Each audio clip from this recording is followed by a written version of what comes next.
All right, we are live. This is Jennifer Collins. This is week 4 of Module 4 of the University of Dayton TEFL project. This is a Google Hangout with dun, da, da, da. Carolina Carrillo. So Nice to talk nice to you to again. see you again, Jennifer. Nice to Let's see you start too. checking. Thank you. So let's see what Okay, we have for today. This week's topic is reading, teaching reading and vocabulary. sounds good. Yes, so for question number 1, we have, okay, think about how this information can inform the way you can help your students become skilled FL readers. Mm. So, well, it's not really a question, but maybe a reflection. Hmm. Okay, I do think it's very important to get like this list of skills or abilities students are supposed to master when Hmm. working the reading skill. Hmm. And I find very important, yeah, let's say like items 11 and 12, Hmm. because they talk about like motivation and interest. And I Mm. think it is essential to work on these, let's say, aspects at any level. Mm. So it doesn't matter if you're working with beginners, intermediate level students, or advanced ones. It is essential to keep them interested throughout the Yeah, whole process. yeah. Actually, yeah, so drawing on that, once I had, when I was studying Spanish, I once had a teacher come in to a class and um, she had us use, like, in number 3, use, or is it 3? Context clues to sort of help Hmm. us find the meanings of words. And I thought it was, to be totally honest, at first because I was an adult, I thought it was a little bit basic. But Hmm. then when she sort of forced us and didn't give us the answer right away, it actually really helped me reason, I think, a little bit better in Spanish. So I do think that, like, using different, because I was, like I said, I was very skeptical. I felt like sometimes when you're studying another language as an adult, you can feel, the teachers can make you feel a little dumb. You That's know, right. like Yeah. as if I don't know how to reason in my own language, which is one of the things that I really try not to do with my students, you know. But the Hmm. way that our teacher did it, I actually thought it was, she didn't make me feel dumb. You know, she actually helped us along and kind of really gave us the opportunity to learn, and I thought it was really helpful. So that I think is really good. And then also, like, I really like how they break down the Hmm. sort of different ways of knowing words. So, like, the, you know, knowing, like, the spoken, how to say a word, you know, is just as important as knowing how to um, what the word means, you know. And then the other thing is collocations that I was sort of noticing on this list that I thought was really good, because I don't always teach collocations, and I think that is really helpful. I wish I could teach it better, actually. It's, yeah, I think we have like to take into account this whole bunch of activities. Mm-hmm. Sometimes you tend to think one may not be really useful according to your students. You may realize it works. Mm-hmm. So yeah, I think it's great. Yeah, as an adult, you may think, let's say, playing games is not useful, but then it could be Yeah. useful too. So Yeah. yeah, Yeah. that's great. I mean, as a teacher, we can try like to incorporate these new things to the class, and Mm-hmm. yeah, if they work, that's great. If they don't, you won't do them again. Right. Right. Yeah. Definitely. Okay. So moving on to number 2. What current trend Okay. in teaching L2 reading and vocabulary do you consider the most important for your FL teaching context? Explain why. Mm, hmm.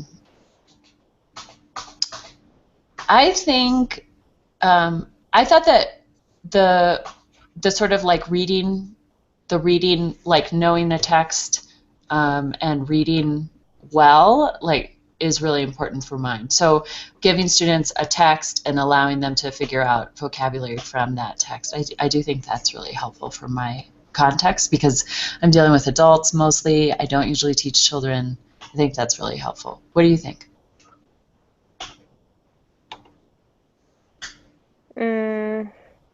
Yeah, I was like, yeah, reflecting about this because, well, this is like closely related to the approaches. I mean, to the following number we have, and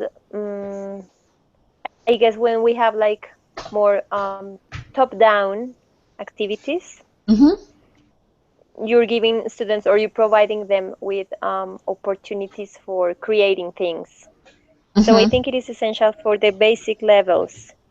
In this sense, yeah, I think it is essential. Well, this is basically what I have highlighted here in the reading.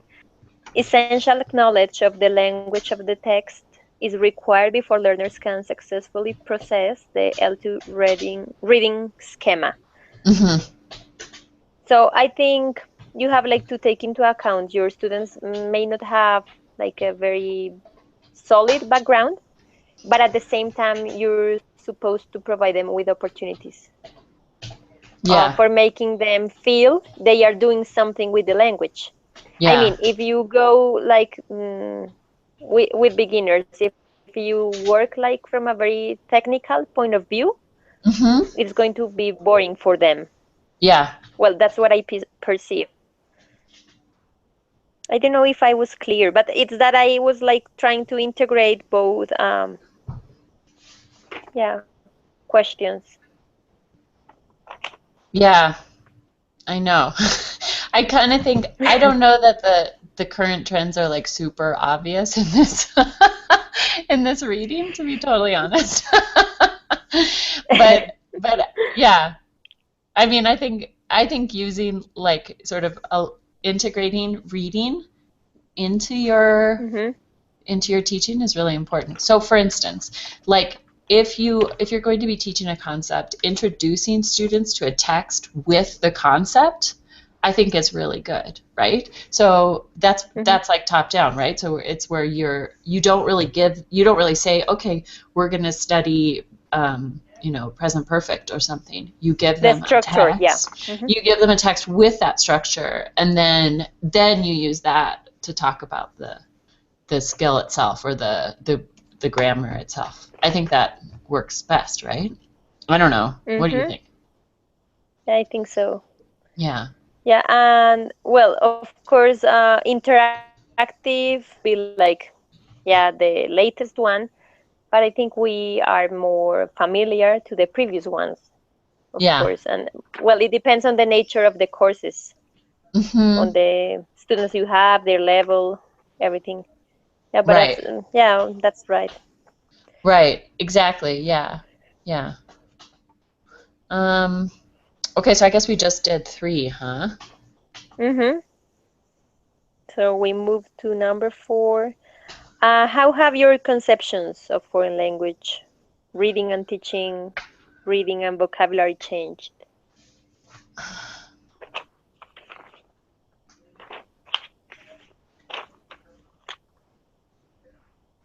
I'm not sure that they have changed a lot by through this. However, one thing I think that this lesson highlights is the importance of sort of breaking down vocabulary as you learn it. So thinking of different kind of attacking vocabulary in a different way. So I think that's really helpful. Um, and one of the things that I've started doing over this, while I've been teaching throughout this course, has been pre-teaching vocabulary in a way that I didn't do before. Like I almost never pre-taught vocabulary before students encountered a text, and I find that really helpful, really, really helpful. So it's It's like like it's like setting our map, or yeah, before yeah, actually going to the reading. Yeah, that's yeah, great. yeah. I think it's the difference between students being able to complete a task and not, Hmm. Um, yeah, absolutely. And not just, and definitely, I don't think that reading should just be, like Hmm. paragraph, right? Reading can be a lot of different things. It can be poems and songs and all sorts of different things. And So, images and images as well. Yeah, that's for really little true. kids too. That's Yeah. really true. Yeah. Hmm. And yeah, that's really true. Um, so yeah, I think maybe the other thing that this got me to think about is the different ways that you can attack reading or Approach. think about reading, approach reading, attack. Yeah. Attack. Yeah. What an American I am. It's a good term. Yeah, but that's great. Yeah, well, I think I've become more, do you say become? Yeah, I've become more aware of the, like the motivational aspects. Yeah, So, yeah, to maintain like a good level in your classes, I mean, like to be interesting for your students, you have to update constantly to try to vary the activities, and in this case hmm to be like consistent too and coherent. So yeah, I think this is really important, like to, yeah, yeah, to follow the process to, yeah, to hmm get your students do something great with yeah, reading. And of course, it's great when they see a purpose, or yeah, when this is meaningful to them, right, so they feel yeah, they're doing something, in the class. yeah, Okay, definitely. do you have something else for number 4? Mm-mm, nothing else. That's all?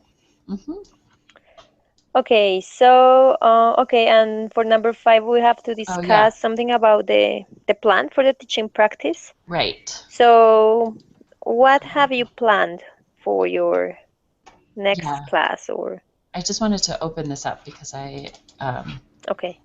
sorry, I brought it in and then, okay. So I was gonna, we're sort of loosely focusing around past continuous. So what have you, sorry, what were you doing? Things like that. So that kind of form. And so I wanted students to interview each other about Mm-hmm. something that they were doing in the past. But I'm going to focus it around travel. So like I just want to like kind of, I don't know, it seemed like it worked really well with like the book and with everything else that we're looking at. So I wanted to have the students uh, interview each other about a trip that they had taken or that they've taken in the past. So like if they can think about a place where they were and where people were doing things. Does that make sense? I don't know if it does, but anyway. So, so I'm gonna have them interview each other, like, and ask each other questions like, "How did you travel? What kinds of people were also traveling at the same time? What were other people doing at the airport or bus station where you traveled? What were you thinking? What do you think those people were? Where do you think those people were going? And what do you think those people were buying at that place? Were they carrying anything with them? So things like that, so that they can practice that without like really getting too much into the weeds of like the grammar. And then I'm going to have them Mm-hmm. look at a picture that shows a bunch of people traveling at a train station, and have them kind of look at that and describe what people were doing at that time while they were waiting for the train. And then I have a video like do you know there's this movie that came out, Hugo, a couple of years ago. Anyway, Mm-hmm. it Hugo shows like, Cabret? yeah, Cabret? I guess that's the one. Yeah. I think it's actually an SM book or something, which I didn't really Yeah. know. I think it was a book and then it became a movie, right? Uh-huh. Yeah, it became a Yeah. movie. Yeah. Yeah. Yeah. Um, yeah, it's like a really cute movie. Yeah, I saw, I don't know, maybe a year or two ago. Anyway, I saw it's it 3D. really? It was great. Oh, Yeah. I bet that would be nice. Wow. Yeah. Oh, It was cool. great. Oh, nice. So it takes place in a train station, right? Mhm. So they can Mhm. continue that activity. What were people doing during those different times? So I want them to describe it in a couple of different ways. The segment that I'm using includes like um, some people, so like people in the train station, but then also it's like the beginning of the movie, and then also Hugo himself, who's like kind of doing a Mhm. bunch of things while people are also doing other things. So we're gonna kind of we'll do that, and then I was thinking maybe if like I have time, I'm not really sure if I will at the end of that, we'll do like role playing different activities from like using the same idea. So Mhm. just looking at it different ways. That's Any great. thoughts? Yeah, I think it's a really interesting topic because you can talk about many things about maybe Paris, I mean the city. You can talk Oh, about yeah, that's a good idea. Oh, lots of yeah. things. Yeah, Ah, yeah. maybe you can Yeah. assign a homework related to this big topic. Yeah, or about let's say the beginning of movies. Yeah, it's Ah, great. yeah. What were people Yeah, doing at the beginning of movies? Yeah, that's actually you good. have lots of input. Yeah, that's a good Yeah, idea. Ah, cool. why not? Okay, Yeah. cool. Okay, well, lately I've been working some readings with my students. I don't know, I told you about the Prep for Life book Oh, I was yeah, working with. It yeah, is published by Dayton too. yeah. So, yeah, we're working on the first level. Uh-huh. This is A1, so this is like a very basic level, but the idea is to see if my students try to put into practice some like strategies Okay, okay, I've taught them like in the recent weeks. okay. So what I've been doing is like introducing vocabulary and Mm, expressions. We've been reading about, let's say, famous singers, an awarded teacher, like ah, random topics. And the idea is like to have a different type of reading to see if they are like trying to follow these, let's say, strategies. Of course, they are basic yeah. strategies, but I want to see if they are like, like getting this idea of how to approach reading and Okay. vocabulary at the same time. So, well, that's what I've planned so far because, as I told you, yesterday we had a holiday, so I'm Uh-huh. still planning my class.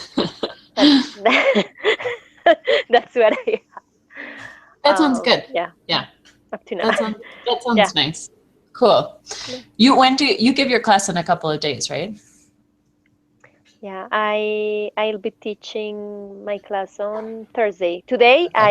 I taught my class, but it was more like a rehearsal. We were checking some of the workbook exercises, Mm, so mm. this was not really, like this was like a class after a holiday. So Yeah. some people were missing. Yeah. That's why I'm like trying to keep like the big topic for Thursday. Nice, nice. Wow, I can't believe you That's all. teach twice. Wow, that's a lot. Well, cool. Thank you so much for Thanks a meeting lot. on the day after a holiday. All right. I'll talk to you again soon. Bye. Bye. See you.